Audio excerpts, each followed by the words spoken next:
Assalamualaikum guys. Hari ini aku mau membahas tentang kelanjutan dari Vlad Tepes atau biasa kita sebut sebagai Dracula. Oke guys, langsung kita check it out. Sebelumnya aku mau memberitahu asal usul nama Dracula ya. Jadi guys, Vlad Tepes itu tidak terlalu menyukai namanya sendiri, yaitu Vlad Tepes. Jadi Vlad itu lebih menyukai menggunakan nama Dracula. Ayahnya Vlad III yaitu Vlad II merupakan salah satu anggota kelompok rahasia yang bernama Ordo Naga guys. Dracula dan adiknya Radu dulu tuh pernah hidup di daerah Edirne, Turki guys. Dan di sana Radu dan Vlad diajarkan bermacam pelajaran agama ya. Kalau nggak salah Vlad dan Radu tuh pernah masuk ke madrasah di Turki guys. Jadi Vlad iri guys sama Radu, karena Radu tuh pertama dia tampan, kedua Radu tuh cepat bersosialisasi, dekat dengan anak sultan gitu guys. Dan Vlad ini tidak menyukai Turki karena ayahnya, karena kan Vlad II ini seperti secara nggak langsung menukar anaknya Vlad III dan Radu kepada Turki. Akhirnya tuh Vlad dendam kepada pemerintahan Turki lah ya guys ya, pada zaman dahulu ya. Dan akhirnya Vlad berhasil mendapatkan kerajaannya yang dulu, tapi hanya sebentar guys, hanya 1 bulan masa pemerintahannya, karena musuhnya itu kan yang bernama Janos Hunyadi guys. Jadi Janos Hunyadi itu kembali menyerang Vlad III guys di Wallachia, dan Vlad III menjadi kalah perang, dan akhirnya kalah perang itu melawan Hunyadi itu guys. Vlad III kan kalah, dan akhirnya Vlad III itu kabur ke Moldavia. Itu kerajaan ibunya ya guys ya. Perlindungan dari pamannya yang bernama Bogdan II lawan Vladislav II itu Vlad III memenangkan pertarungan melawan Vladislav II, dan akhirnya memimpin kembali di Wallachia. Dan hal pertama yang Dracula lakukan sebagai penguasa adalah melakukan reformasi dengan cara menyula. Kalau guysku nggak ngerti menyula itu silahkan cari di Google ya guys. Kenapa aku nggak membahas, karena sangat seram banget ke perlakuan menyula itu ya guys ya. Jadi nggak aku bahas di sini. Dan orang-orang pertama yang menjadi korban sula yaitu para bangsawan Wallachia yang dulu sebelum Vlad III kembali itu, para bangsawan yang sula itu beserta keluarganya memerintah di Wallachia.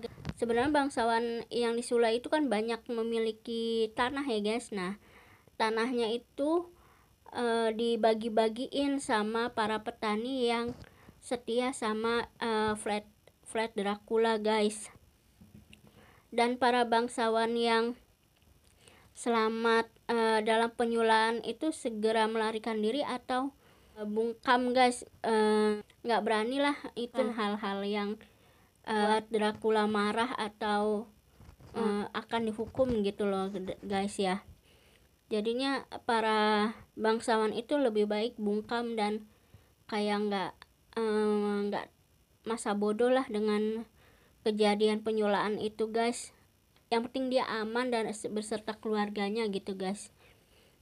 Kemudian Vlad itu diberi nama baru yaitu Sang Penyula oleh warganya guys.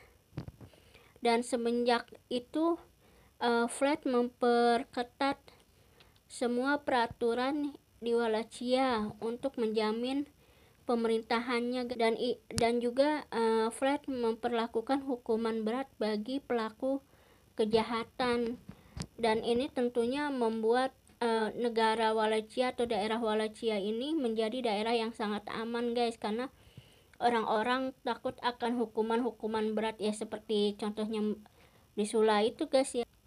Oke guys, jadi guys, Dracula itu kan ingin memusatkan pemerintahannya, dan dia tidak memiliki tempat untuk tempat kerjanya lah gitu ya guys ya. Akhirnya Dracula itu memiliki ide, yaitu ingin membangun sebuah benteng, dan bentengnya itu bernama Ponari guys, bukan Ponari yang suka nyelup-nyelupin batu di gelas yang isinya air lalu kita minum ya guys, bukan yang itu guys, tapi namanya sama. Jadi Dracula itu membangun benteng Ponari itu sebenarnya dari keringat para pangeran dan keluarganya guys. Jadi gini, pas ada acara Paskah itu kan Vlad mengundang para bangsawan dan keluarganya guys. Sebenarnya di belakang itu ada niat yang jahat lah guys ya gitu, niat yang nggak baik yang dimiliki oleh Vlad, yaitu setelah mereka semua selesai jamuan makan di hari Paskah itu guys, para bangsawan, pangeran dan keluarganya itu dipaksa untuk membangun kastil guys, dan mereka itu menjadi tawanan, menjadi tawanan, dipaksa kerja untuk membangun benteng guys. Dan juga kalau ada pangeran yang melawan itu akan langsung ditangkap dan disula guys di tempat gitu guys, saking kejam ya guys ya. Setelah benteng Ponari itu berdiri ya guys ya, suatu malam itu Radu sang adik menyerang benteng Ponari itu atas perintah Sultan Mehmed II guys, dan Radu saat itu menjadi anggota dari kesatuan Yanisari guys, orde yang dibentuk untuk menandingi Orde Naga. Jadi Orde Naga itu kan dari Wallachia ya guys, dan kalau kesatuan Yanisari itu dari Kesultanan Ottoman. Jadi guys, kan Radu masih keluarganya Vlad ya guys, adiknya Vlad gitu. Nah Vlad mungkin jadi Vlad itu meminta mata-mata untuk melayani Radu di Turki, dan karena pelayannya itu tahu bahwa tuannya mau diserang, akhirnya manahkan pesan bahwa menyuruh tuannya beserta keluarganya untuk kabur dari benteng Ponari itu, mau kabur guys gitu, tidak mau melarikan diri, tetap berada di benteng Ponari. Tapi istrinya Vlad tidak mau menjadi tawanan. Akhirnya istrinya Vlad bunuh diri dengan cara melompat dari kamarnya ke anak sungai Arges yang sekarang namanya diganti menjadi Sungai Permaisuri guys. Dan Vlad tahu istrinya sudah meninggal, akhirnya Vlad kabur melewati lorong rahasia. Akhirnya setelah pengepungan itu, dan setelah Vlad kabur, Vlad langsung melarikan diri ke arah barat menuju daerah Brasov guys, dan Dracula segera menemui raja Hungaria yang baru guys, yaitu bernama Matthias Corvinus. Dracula itu mengira saat sampai di Hungaria itu dia akan mendapatkan jamuan, akan diterima dengan tangan terbuka, tapi ternyata salah guys. Ternyata Dracula itu malahan menjadi tawanan Raja Matthias gitu. Tapi ya namanya juga jodoh ya guys ya.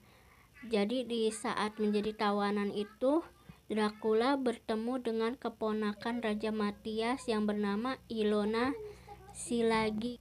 Dracula dan Ilona itu menikah guys, dan setelah menikah pada bulan Juli 1375 Masehi, Vlad menyerang kembali Wallachia guys dengan bantuan Pangeran Stefan Batory dari Transilvania. Ingat nggak guys, keluarga Batory itu berarti Stefan itu adalah sepupu atau pamannya Elizabeth Batory guys, yang sudah aku bahas di videoku yang kemarin-kemarin. Kalau kalian belum menonton, silahkan kembali dulu ke videoku yang tentang Elizabeth Batory, baru kembali ke Dracula ini guys.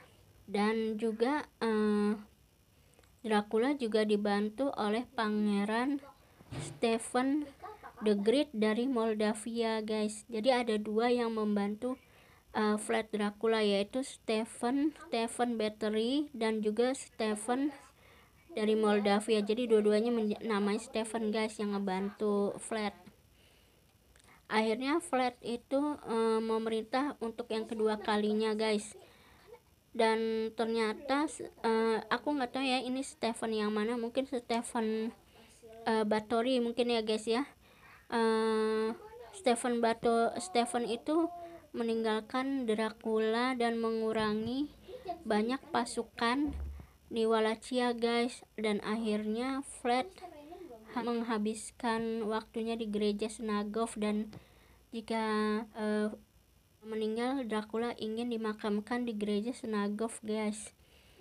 Dan sepertinya kali ini kekejaman Dracula hampir hilang guys, karena dia mungkin sudah tua ya guys ya, sudah tua, sudah tidak ada yang mendukungnya ya. Jadinya kerjaan Vlad Dracula hanya mengikuti misa dan hanya duduk-duduk santuy aja di rumahnya gitu. Saat kekuasaan Dracula itu memudar, ternyata pas dengan adanya perang salib guys, dan justru Vlad Dracula III itu ditugaskan untuk memimpin pasukan yang terhitung kecil ke danau Snagov guys.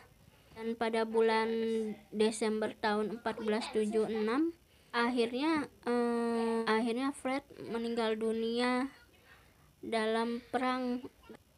Oke guys, itu adalah cerita tentang Vlad Dracula atau Vlad Tepes atau sang penyulah ya guys. Tapi guys, ada cerita nih. Jadi Dracula itu bagi rakyat Rumania, Dracula itu menjadi pahlawan nasional guys, karena usahanya menjaga Wallachia dari serangan Kesultanan Utsmaniyah guys. Dan juga ada cerita nih guys. Jadi Vlad itu pernah semasa hidupnya ya guys, pernah menaruh sebuah piala emas di tengah kota Wallachia itu. Vlad pernah menaruh sebuah piala emas di tengah kota Wallachia guys.